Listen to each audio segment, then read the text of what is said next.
Okay, so this is relatively big. The Vancouver Canucks and the Nashville Predators, according to what Donnie and Dolly said earlier this morning, these two teams might both have complained to the NHL when it comes to when Game 1 might be happening. Now, this video, the Twitter video, will be linked in the description if you want to go ahead and listen to the clip. It's 3 minutes long, but this was posted onto the Our Canucks sub, and the Electric Nucks title pretty much goes out there and summarizes it. Dalibor says he's hearing that Game 1 will be Sunday, April 21st. He also says that both the Predators and the Canucks complained about starting on Tuesday, saying that the layoff would be too long. Obviously, it's still not confirmed that the Canucks will play Nashville. Now, if you go over to the Vancouver Canucks and their schedule here, this is where things get kind of interesting because their website has what we need to see here. Okay, Canucks Insider, look at that beautiful Quinn Hughes picture. What an absolute G.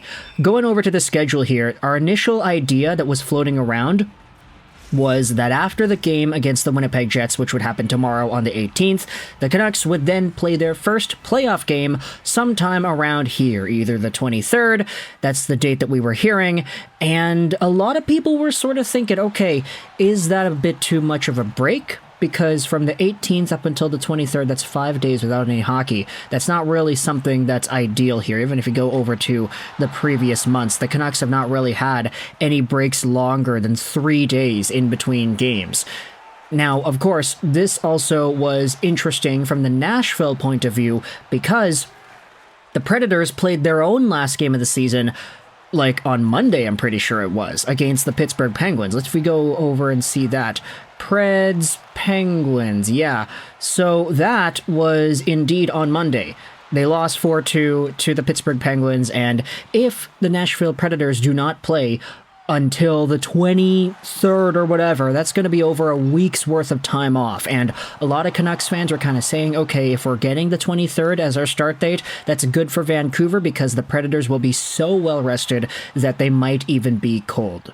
But it seems like, according to what Dalibor is saying, the very first Canucks game in the postseason could be on the 21st instead, which moves the date up by 2 days, and it gives the Canucks a 3-day break rather than a 5-day break, which of course is more ideal from the Vancouver perspective, and you could even debate it's better for Nashville too, because Nashville getting themselves a 6-day break certainly isn't ideal, but if they go 8 days, then maybe they're a little bit worse for wear with it, right? Like, still, the Predators ending off their season on the 15th kind of hurts them in a bit because they're still getting a 5+ day break no matter when the playoffs starts.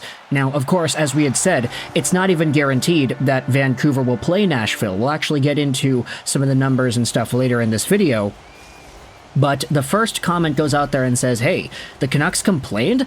I guess they feel they're healthy and rolling and don't need the extra rest going into round 1. Plus the strategy to play game 1 against a team that had 7 days between games, and they might come out slow. It also would have left the winners of round 1 extremely tired for round 2, having played 7 games in 11 days potentially. I'd imagine the Oilers feel different about not having a break given that they're less healthy and ending on a back-to-back in 6 games in 9 nights. Round 2 needs both series to end, so if one starts later, there's a good chance the gap between the series could be large.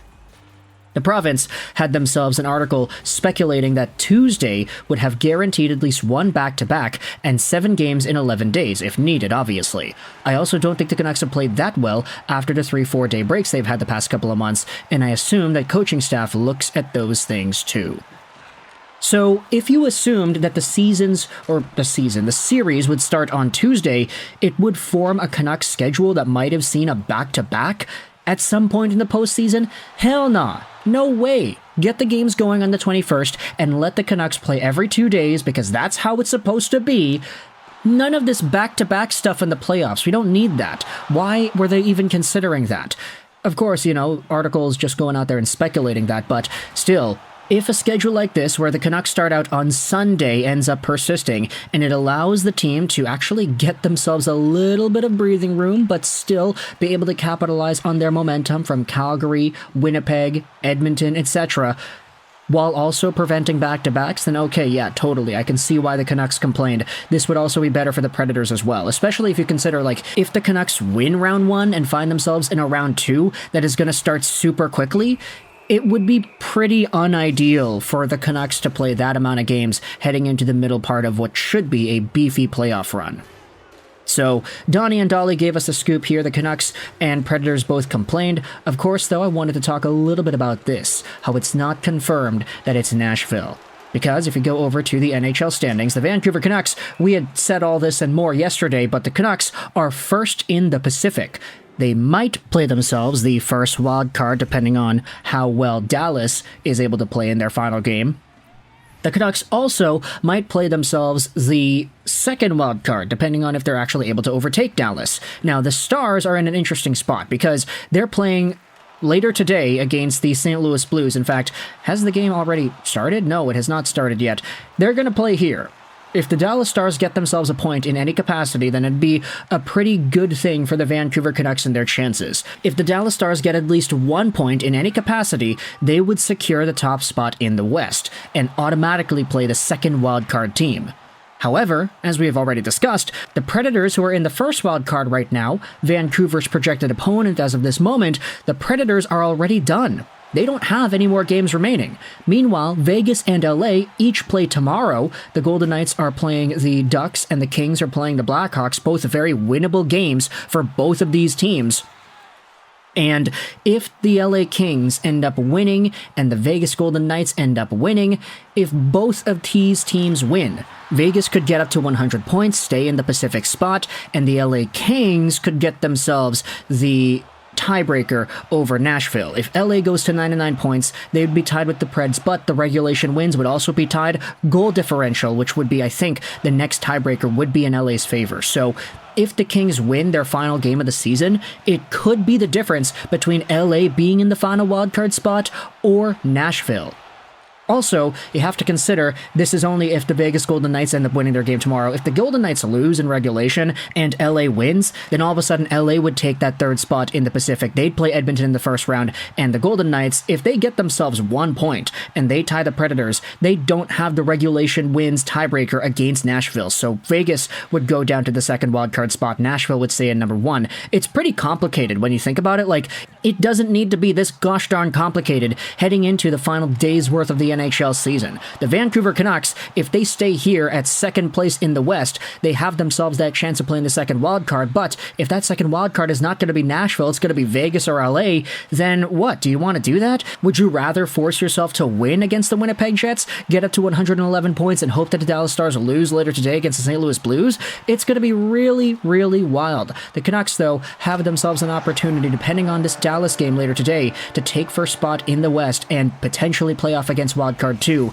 instead of wildcard 1. This entire video was just a shambolic collaboration of so many ideas and things that it's so difficult to keep track of, especially without all the hypotheticals. I mean, look, if the Vancouver Canucks lose tomorrow's game against Winnipeg, it could very well be the difference between Vancouver playing Vegas or LA or Nashville in the first round. And as we had said this entire time heading into the postseason, I think a lot of Canucks fans would rather see the Predators than those other two teams. So, let me know your thoughts in the comment section below. Firstly, about the Canucks and the Predators both complaining to the NHL about the projected start times, how Game 1 of the first round of the playoffs could be on Sunday the 21st instead of Tuesday the 23rd, and what are your thoughts on the upcoming race that we will see? Dallas plays St. Louis later today, Vegas and Anaheim are both playing tomorrow, as well as LA and Chicago. These games will determine where the Vancouver Canucks opponents are going to lay out in the playoffs. Thoughts in the comment section below. I hope you enjoyed this video. And bye.